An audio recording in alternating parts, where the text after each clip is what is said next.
আরে কেটে দেবো, আরে কাটবো। কাটো গোল গোল করে। হ্যালো এভরিওয়ান, আমার চ্যানেলে নতুন একটি ভিডিওর সঙ্গে তোমাদের স্বাগত জানাই। তোমরা সবাই কেমন আছো? আশা করছি সবাই ভালো আছো, সুস্থ আছো, আর আমরাও ভালো আছি। এখন দুপুর 1টা বাজে। আজকের ব্লগটা আমি এখন থেকে শুরু করছি। তোমরা প্লিজ পুরো ভিডিওটা স্কিপ না করে কন্টিনিউ করো। আশা করছি আজকের ভিডিও তোমাদের অনেক ভালো লাগবে। বন্ধুরা, আজকের ব্লগটা আমি সকাল থেকে শুরু করতে পারিনি। সকালবেলা কিছু কাজকর্ম ছিল, একটু ব্যস্ত ছিলাম, যার কারণে ভিডিও শ্যুট করা হয়নি। আমি এখন থেকে ব্লগটা শুরু করছি। জানো তো, আজকে আমি ভীষণ খুশি।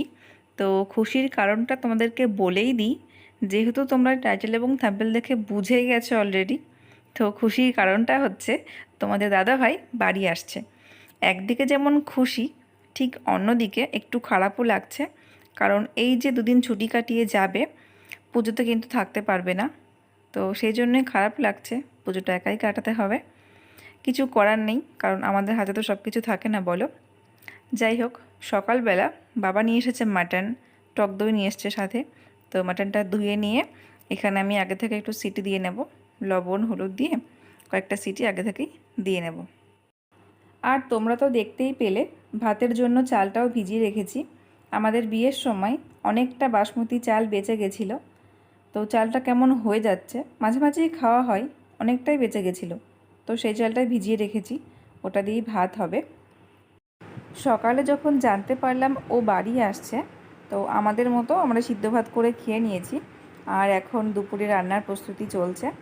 আমি এখানে টক দইটা ফেটিয়ে নেব।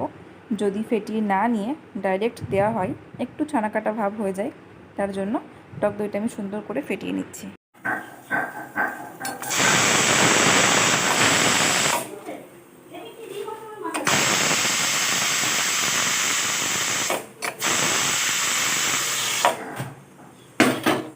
তারপর দেখো বন্ধুরা, মাটনটাই আমি ওই 4টে মতো সিটি দিয়ে নিয়েছি। মাংস খুব বেশি সিদ্ধ হয়ে গেলে কিন্তু ভালো লাগে না, একটু গোটা গোটা থাকবে, মুখে বাঁধবে, তাহলে কিন্তু সুন্দর লাগে, তাই না বলো? এরপর আলুগুলোকে লাল লাল করে ভেজে নিলাম। আর এখানে ফোড়নে দিয়েছি গোটা গরম মশলা, তেজপাতা আর জিরে। বন্ধুরা, আমি কিন্তু এখানে কোনো রেসিপি শেয়ার করছি না, কারণ আমি কোনো প্রফেশনাল শেফ নই।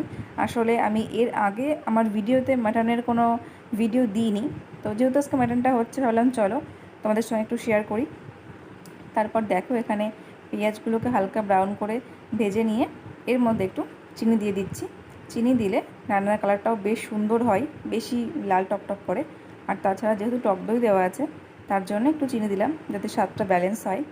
এরপর সমস্ত বাটা মশলা, লঙ্কা বাটা, আদা বাটা, জিরে বাটা, রসুন বাটা, সমস্ত কিছু দিয়ে সুন্দর করে কষিয়ে নেব। আর যেগুলো গুঁড়ো মশলা আছে, হলুদ গুঁড়ো, ধনিয়া গুঁড়ো, সেগুলো দিয়ে নেব। তোমরা দেখতে পাচ্ছ তেজপাতাগুলো কিন্তু কাঁচা, সবুজ সবুজ রয়েছে। আসলে এটা আমাদের গাছের তেজপাতা, আমাদের তেজপাতা বাগান আছে। আমি অবশ্যই তোমাদের সঙ্গে একদিন শেয়ার করব বাগানে গেলে।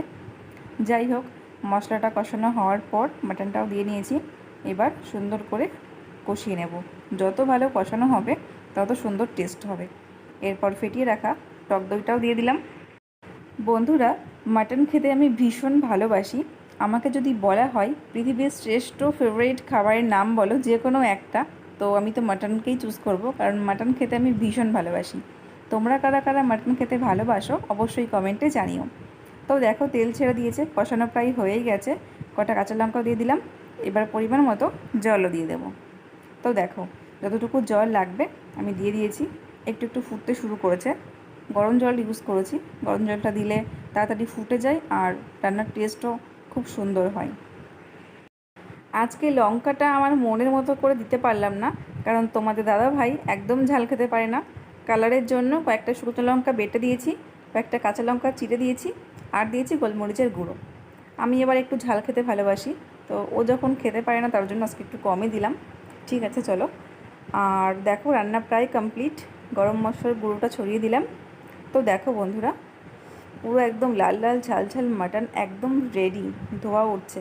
তো চলো, এখন কি আর অপেক্ষা করা যায়, খাওয়া দাওয়াটা করে নিই তাহলে।